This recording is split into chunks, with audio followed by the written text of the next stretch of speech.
السلام علیکم۔ خالق کائنات اللہ رب العزت نے ہر جاندار کے لیے موت کا وقت اور جگہ متعین کر دی ہے، اور موت ایسی شے ہے کہ دنیا کا کوئی بھی شخص خواہ وہ کافر ہو یا فاجر، حتیٰ کہ دہریہ ہی کیوں نہ ہو، موت کو یقینی جانتا ہے۔ انسان، جنات، چرند، پرند، الغرض ہر جاندار پر اللہ نے موت فرض کی ہے۔ امام جعفر صادق نے جانوروں کے بارے میں ایک حیران کر دینے والی بات بتائی۔ آپ نے فرمایا، پرندے، کیڑے اور جانور بھی یقینی طور پر طبی موت مرتے ہیں، لیکن ان طبی موت مرنے والے پرندوں مردہ جسم کسی کو نظر نہیں آتے۔ آخر یہ لاشیں کہاں چلی جاتی ہیں؟ مثلاً ہمارے علاقوں میں بے شمار پرندے، بلیاں، چوہے اور دوسرے جانور پائے جاتے ہیں۔ یہاں یہ جانور بھی اپنی طبی موت مرتے ہیں۔ روزانہ ہزاروں پرندے اور دوسرے جانور مرتے ہوں گے، لیکن ان کے مردہ جسم ہمیں کہیں نظر نہیں آتے۔ البتہ ان مردہ جانوروں کی لاشیں ہمیں نظر آتی ہیں، جو قید میں مر جائیں یا انہیں زہر دے دیا گیا ہو، یا شکاری نے یا کسی دوسرے پرندے نے انہیں گھائل کیا ہو۔ آہستہ آہستہ دم نکلتے ہوئے آپ نے کسی جانور کو نہیں دیکھا ہوگا، یہاں تک کہ کسی چونٹی کو بھی نہیں۔ امام جعفر صادق نے فرمایا، یہ مردہ اجسام تمہیں اس لیے نظر نہیں آتے کہ چونٹیوں، پرندوں اور دوسرے جانوروں کو اپنی موت کا علم اللہ کی طرف سے پہلے ہی ہو جاتا ہے۔ وہ اس مقررہ وقت سے پہلے پہاڑوں کی غاروں، کنووں یا درختوں کے کھوکھلے تنوں، زمین کے سوراخوں یا گہرے گڑھوں میں جا کر بیٹھ جاتے ہیں اور وہیں مر جاتے ہیں۔ یہ اللہ کا نظام ہے، جس کی وجہ سے آج انسان سکون کی سانس لے رہا ہے، وگرنہ اگر باقی جانوروں، کیڑوں کو چھوڑ کر صرف پرندوں کو لیا جائے تو ایک اندازے کے مطابق دنیا میں پرندوں کی تعداد 700 ارب ہے۔ اگر یہ پرندے سرعام طبی موت مرتے تو زمین پر قدم رکھنے کی جگہ نہ ملتی۔ ہر طرف ان کے مردہ جسم ہوتے جو گندگی اور بے شمار بیماریوں کا سبب بنتے، اور تم اپنے پروردگار کی کون کون سی نعمتوں کو جھٹلاؤ گے۔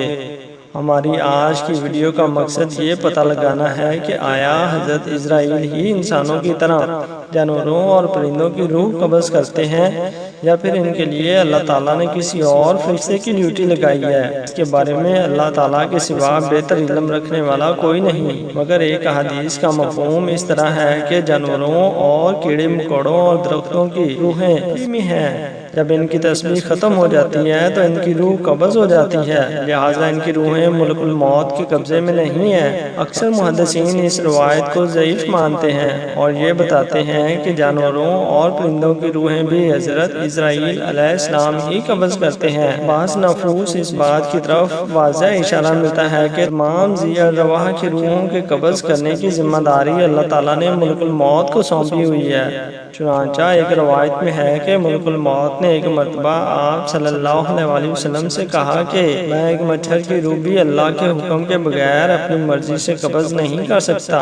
علامہ ابن جہر اپنی کتاب فتاوی حدیثیہ میں بیان فرماتے ہیں کہ حدیث اس بات پر دلالت کرتی ہے کہ تمام جانداروں میں روح ہوتی ہے، اور روح حضرت عزرائیل ہی قبض کرتے ہیں۔ امام قرطبی اس کے دلائل میں فرماتے ہیں، اس حدیث مبارکہ سے پتہ چلتا ہے کہ ہر ذی روح کی روح کو قبض کرنے کی ذمہ داری اللہ رب العزت نے ملک الموت کو دی ہوئی ہے۔ نیز امام مالک بن انس رحمۃ اللہ علیہ سے دریافت کیا گیا کہ آیا مچھروں کی روح بھی ملک الموت قبض کرتے ہیں؟ تو انہوں نے دریافت کیا کہ کیا ان میں جان ہے؟ جواب دیا گیا، جی ہاں۔ تو آپ نے فرمایا کہ بس پھر ان کی جان بھی ملک الموت ہی قبض کرتے ہیں، کیونکہ قرآن مجید میں ہے، اللہ جانوروں کو ان کی موت کے وقت وفات دیتا ہے۔